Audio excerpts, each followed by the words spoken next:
Today, we're diving into something pretty remarkable. It's a manifesto written by a single scholar who has declared a, quote, total war on America's financial system. Yeah, it's a story all about numbers, really serious accusations, and a deeply personal battle against what he calls an institutional hell. So let's get into it. Right out of the gate, the manifesto hits you with this incredibly powerful statement. You can tell immediately, this isn't just a simple complaint letter. No, this is a profound accusation against the very systems a lot of us rely on. This is the voice of Dr. Mohamed Fayad, and believe me, he is not holding anything back. So, at almost 75 years old, Dr. Fayad is framing his entire experience as a kind of calculated war being waged against him. And the enemy? A whole network of powerful institutions in California. His manifesto? Well, that's his weapon. It's his public declaration, and it's meant to expose what he sees as this vast, corrupt system. So how does a war like this even begin? Well, interestingly, it didn't start with a battle. It started with a plea for help. Let's take a look at the first steps he took and the response he got. Now, as he tells it, he didn't just fire off some angry email. Not at all. He put together these incredibly detailed dossiers, backed by what he calls a flood of irrefutable evidence, and sent them to the highest levels of California's government. We're talking the Attorney General here. He was expecting a huge, foundation-shaking investigation to come out of this. And this, right here, is where you can see the heart of his frustration. It's this massive disconnect between what he was experiencing and the official response he says he got.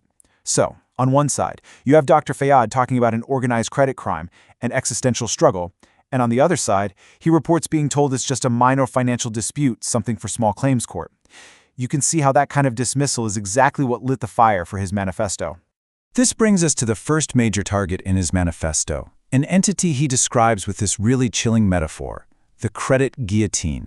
So he comes up with this term, the credit triad, and he's using it to talk about the three major credit bureaus. Now, in his view, they aren't just these impartial record keepers we think they are. No, he's accusing them of actively, systematically destroying his financial character, and he says they're doing it based on fabrications and lies. And just so we're all on the same page, the institutions that make up this triad are the big three, the ones we're all familiar with: Experian, TransUnion, and Equifax. Okay, so Dr. Fayad argues that based on his own financial history, what he calls his ideal integrity, his credit score should be absolutely pristine. We're talking well over 800. For him, that's the baseline. That's what he believes he's earned. But then this happens. He alleges that out of nowhere, 14 points are just gone from his score. And he says there was absolutely no reason for it. No late payments, no financial issues, nothing. And it doesn't stop there. Another 7 points just vanish. Again, he claims, without any cause. This is what he calls the farce of numbers. A system he feels is totally arbitrary and punitive, just chipping away at his reputation, point by painful point. I mean, this quote just perfectly captures that feeling of complete powerlessness. He describes it as being trapped in a hellish circle, right? He's trying to fix these errors that he had nothing to do with, and he just feels like he's banging his head against a wall of injustice. But his argument doesn't stop with the credit bureaus. Oh no, it gets wider.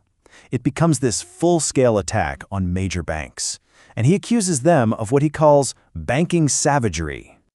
He lays out this whole list of really serious allegations against huge institutions like Chase, Wells Fargo, and Bank of America. He claims they blocked his government pension, that they diverted his funds in what he calls legalized looting, and that they arbitrarily closed his accounts, all, he says, in defiance of fair credit laws. The crucial thing to understand here is that he sees this as a deliberate pattern of behavior designed to cripple him financially. And he gives a very specific example involving the bank FNBO. He talks about a dispute over fraudulent charge. He says that because he refused to pay it, they retaliated by canceling his $12,000 credit card in what he calls a mob-style tactic, basically punishing him for their mistake. This phrase right here, it just sums up his entire worldview on the matter. He doesn't see these as isolated mistakes or just, bad customer service. In his manifesto, he literally labels them banks of mass destruction, entities that he believes actively destroy the financial lives of their own customers. Now here's where it all starts to come together.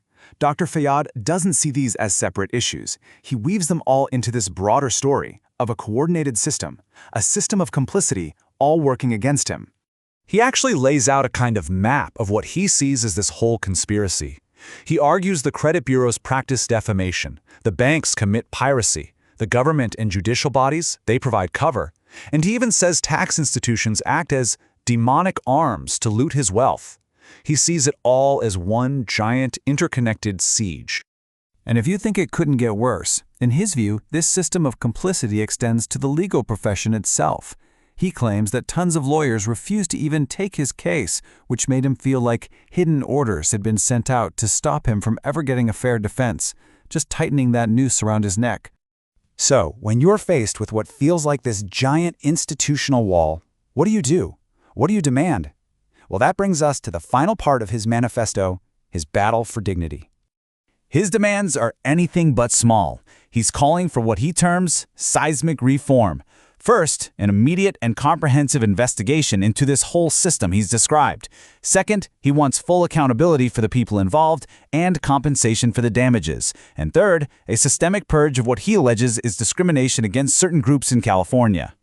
And this, right here, is the absolute core of his message. He states it so clearly. This isn't really about the financial loss for him. He frames this whole struggle as an existential battle for his dignity, arguing that justice isn't a luxury, it's a right that has to be seized. He doesn't just end with his own story, though. He ends with a call to action. He appeals for mass solidarity, asking people to share his grievance everywhere they can. His final argument is that if you see this kind of injustice and you stay silent, well, you're basically participating in the crime yourself. And so Dr. Fayad's manifesto really leaves us with this huge question. Yes, it's a single, very detailed, very passionate account from one man, but it raises a much larger question for all of us. When one person's story becomes this loud cry against a system, what does the echo of that cry reveal about the system itself?